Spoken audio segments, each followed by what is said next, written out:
Over the last few months, in front of the geopolitical tensions and the economic turmoil triggered by Russia's invasion of Ukraine, many analysts, journalists and commentators have been wondering this question. Is this the end of globalization? Let me anticipate my answer.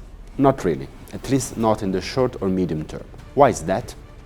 Well, first of all, we could say that overall, international trade flows are in a relatively good shape. In 2021, global trade reached a record high of $28.5 trillion, an increase of 25% compared to 2020, and of 13% compared to the pre-pandemic period. This year, trade flows are set to increase further. Exchanges could grow further in terms of value, also thanks to the high inflation, but much less in terms of volume. Latest forecasts from the WTO cut growth in the volume of trade in goods for 2022 from 4.7% to 3.5%.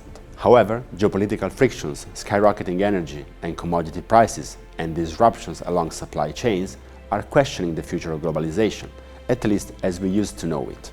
And trade flows are expected to slow down substantially in 2023 and grow by only 1%, although forecasts released by the International Monetary Fund are less pessimistic and foresee a 2.5% increase. So, can these trends help to widen and accelerate the mutual decoupling between China and the West? Well, it seems quite difficult in the short term.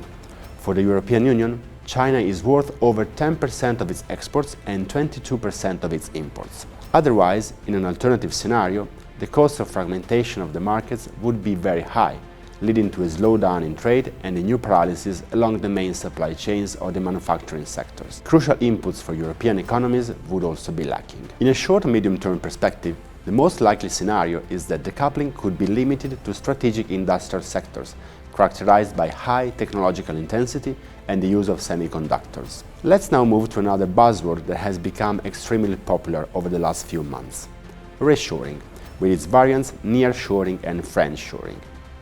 These words are on everyone's lips, but how real is a scenario where global value chains are replaced by shorter and regional ones? We should look at data on investment and at policy aimed at creating regional supply chains. And what do they tell us? In the United States, over the period 2010-2021, repatriation of foreign investment, of which 50% from Asia, involved more than 9,000 companies, leading to the creation of over 800,000 jobs.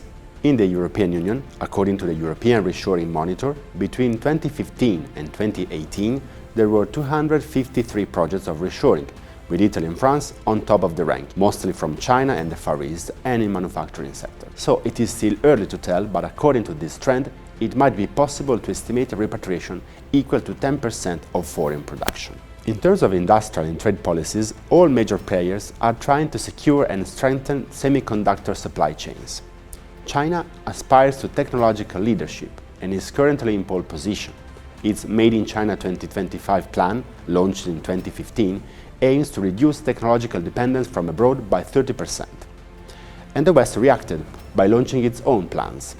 The US launched the CHIPS and Science Act in July, with a funding of $53 billion to strengthen the US semiconductor industry. In January 2022, the EU launched the European Chips Act, putting 15 billion euros on the table from today until 2030, with the aim to generate 43 billion euros in additional investments and double the global market share of semiconductors between now and 2030, from 10 to 20%. But are we sure that the EU's resources committed so far will be enough to win the global race for technology leadership? Probably more will be needed. Furthermore, there's another important thing to look at in order to discuss the future of globalization. Let's consider the high degree of interdependence among key economic blocs. In other words, what do the West and the so-called rest have?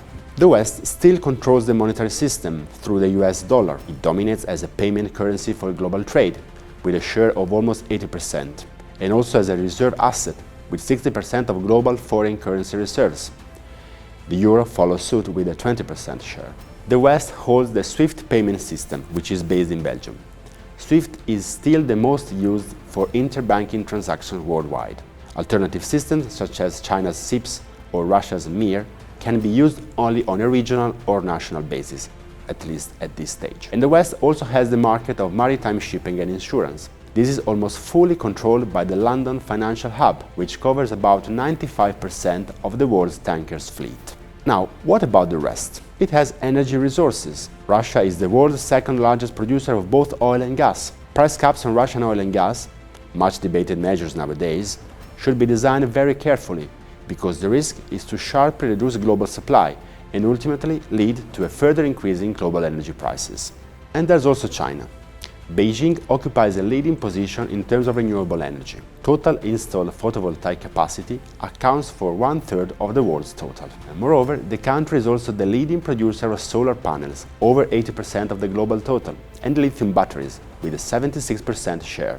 And the rest is also a major shareholder in terms of commodities and critical minerals. According to the International Energy Agency, global demand is set to grow by over 500% between now and 2050. At present, China holds 35% of the global refining capacity of nickel, between 50–70% of lithium and cobalt, more than 90% of rare earths. These resources are key and will be increasingly so to deliver both the digital and energy transitions. So, in a world where all actors act rationally, globalization should not end, because it should simply be in everyone's interest to make it work. But we should not underestimate or rule out irrational behaviors. For instance, only a few months ago, we thought that Putin's threats against Ukraine were only boutades. But today, can we really rule out completely that Russia could put in place last resort measures? So, to conclude, we should pay attention at the cracks that might undermine the globalized economic system.